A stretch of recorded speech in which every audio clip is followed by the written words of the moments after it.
Baiklah, di sini saya akan menjelaskan tentang laporan neraca dan laba rugi. Soalnya adalah selama bulan Februari 2022, PT Sri Tyler Batam melakukan transaksi keuangan sebagai berikut. Nah, di sini Sri menyetor uang tunai sebesar 20 juta ke kas perusahaan pada tanggal 1. Pada tanggal 3 Februari membayar sewa ruko 3 juta untuk 2 tahun. Pada tanggal 4 membeli perlengkapan jahitan 1 juta dibayar 500.000 tunai dan sisanya dibayar dengan kredit. Pada tanggal 8 membeli mesin jahit 300.000 dan tanggal 10 menerima pesanan jahitan 500.000. Tanggal 15 membayar hutang 300.000 untuk tanggal 4 Februari yang tadi.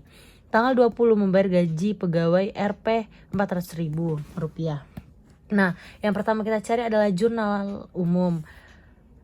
Ini debit kasnya 20 juta dari sini dan modal yang disetor kredit 20 juta pada tanggal 3 Februari, debit sewa dibayar mukanya 3 juta dan kreditnya 3 juta.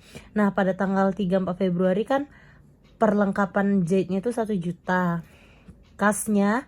Total kasnya 500.000 dan yang harus dibayar di kredit lagi kita taruh 500.000. Tanggal 8-nya peralatan jahit 300.000, kreditnya maka kasnya 300.000. Pada tanggal 10 Februari kasnya 500.000 karena tanggal 10 Februari menerima pesanan jahitan, jadi 500.000 dan dikredit pendapatan 500.000. Lanjut tanggal 15 Februari kita masukin utang usaha di debit 300.000. Lalu kasnya karena dia ada pengeluaran maka kita masukkan kas di kredit 300.000. Pada tanggal 20 Februarinya kita masukin ke debit beban gaji 400.000 dan kita masukin kredit kasnya 400.000. Setelah melakukan jurnal umum kita akan ke buku besar.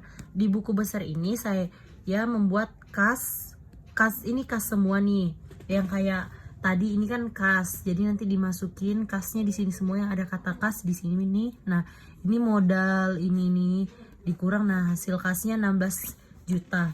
Lalu sewa dibayar muka ini 3 juta, perlengkapannya 1 juta, peralatan 300.000. Jadi disesuaikan dengan ininya kayak kas sama kas, sewa dibayar muka, dibayar muka.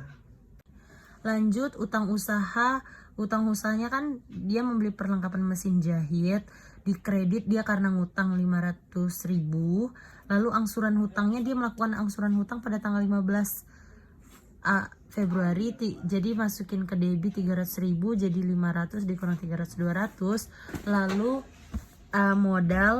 modalnya kita taruh di kredit 20 juta dan saldonya 20 juta. Pendapatan tanggal 10 dia menerima pendapatan 500.000, lalu saldonya 500.000. Bebannya gaji pegawai 400.000 dimasukin ke debit dan saldonya dimasukin ke debit. Setelah melakukan buku besar kita lanjut ke neraca saldo. Neraca saldo ini di akunnya ini kita masukin semua yang ada nama ini nih tadi. Nah, jumlah kas tadi kan udah ada 16 juta.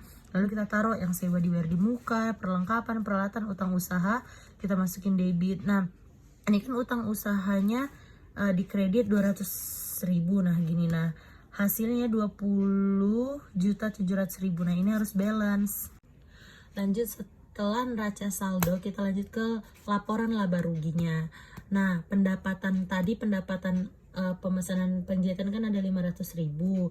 Beban gaji yang kita harus bayarkan adalah 400.000, maka kita mendapatkan laba atau keuntungannya itu 100.000. Setelah melakukan laba rugi kita langsung ke laporan neraca. Nah, di aktiva ini ada aset lancar. Aset lancar itu yang berupa ada di sini hanya kas 16 juta dan sewa dibayar di mukanya 3 juta. Nah, aset tetap ini ada perlengkapan dan peralatan. Perlengkapannya 1 juta, peralatannya 300.000. Nah, totalnya 20.300.000. Nah, di kanannya ada utang dan modal. Utang usahanya kan ada 200.000 kan, karena awalnya dia punya utang 500 dan udah dibayar 300 dan utang usahanya sekarang adalah 200.000. Lalu masuk ke modal yang disetor tadi kan 20 juta dan laba ditahannya 100.000 dapat dari sini. Dan hasilnya 20.300.000 balance. Berarti laporan neraca yang kita lakukan sudah benar.